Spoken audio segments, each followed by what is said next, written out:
Okay, this final video in this piecewise bunch of videos is just part 5 showing you how to graph sort of a challenging function. It is a piecewise function. You'll notice we have 4 different parts with 4 different constraints here.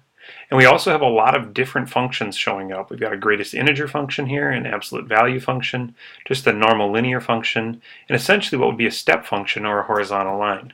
Go ahead and take a second if you want to challenge yourself. Pause the video now, write down your functions, and see if you can't graph it all on your own. Then in just a minute, I'll show you how to graph each piece.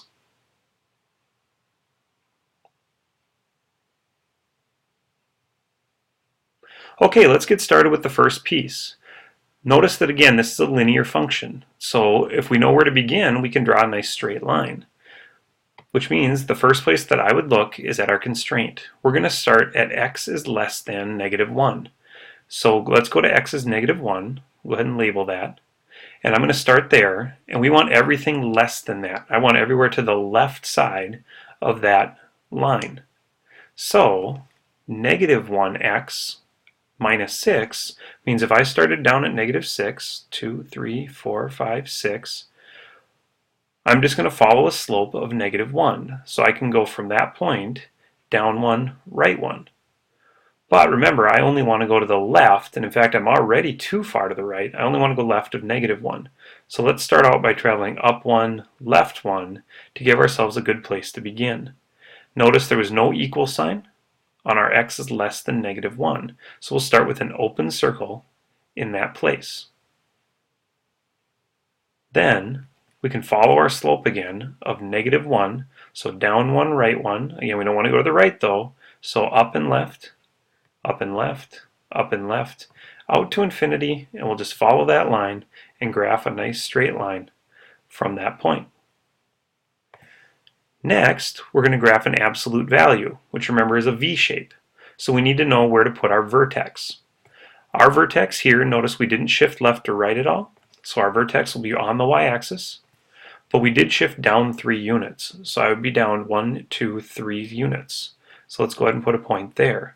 Now, one thing to be careful of is to make sure that that point falls in our constraints. And notice our constraint is traveling from -1 to 3. So the -1 we've labeled already, up to 1, 2, 3 over here on the x-axis. So our vertex does fall in between, and we should be good there. Now we can use the slope, or that a value. Remember, right now there's a 1 in front of our absolute value.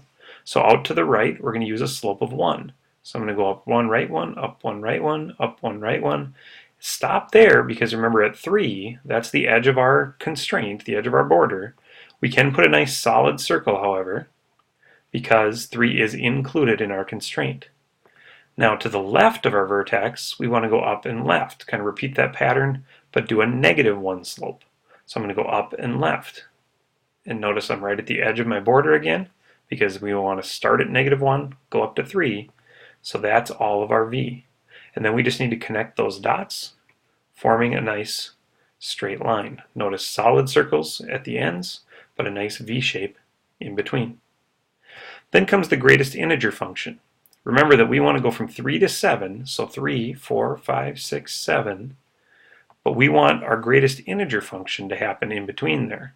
So when we plug in the number like 3, 3 times a third is 1, then we're going to round that down to 1.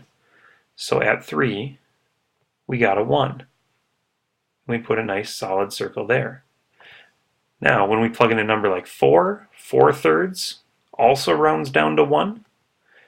So at 4, we're also going to be at 1. Plug in 5, that also rounds to 1. And when you plug in 6, notice 6 divided by 3, 6 times 1 divided by 3 is 2, and that's going to round to 2. So we can get exactly the next integer greater than 1. So when I get out to 6, we're going to jump up and start labeling up here, which means that these are going to draw a nice horizontal line, and when we get to that 6, that's where we make that jump. So I'm going to put an open circle and jump up to 6. And then since that unit is 3 units long, my guess is the next step will also be 3 units long.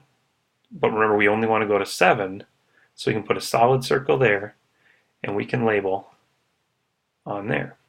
Now notice we're not going to put a solid circle, as I just mentioned, only because We'll go ahead and erase that one. Only because notice that x is less than 7. So when we get to 7, we're not including that point. We're going to put a nice open circle there. Finally, we've got a horizontal line at 2. F of x equals 2.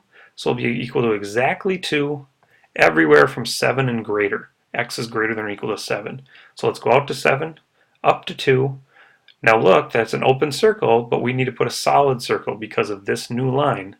So a solid circle beats an open circle every time. So we're going to fill in that dot, nice and solid.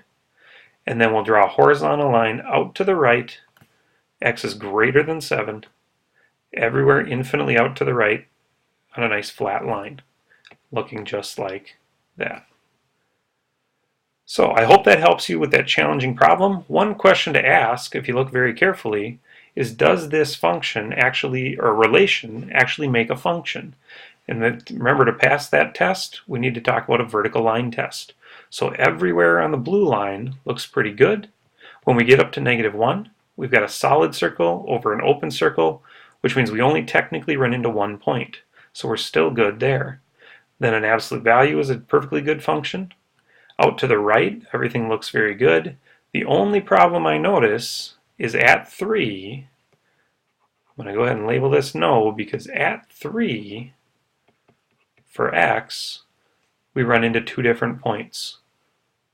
Y equals 0 or 1, and that's an issue. If we can't pass a vertical line test right there, then the whole function fails, and no, this is not a function. I hope that helps you with piecewise functions as well as graphing other types of functions. Good luck, and have fun.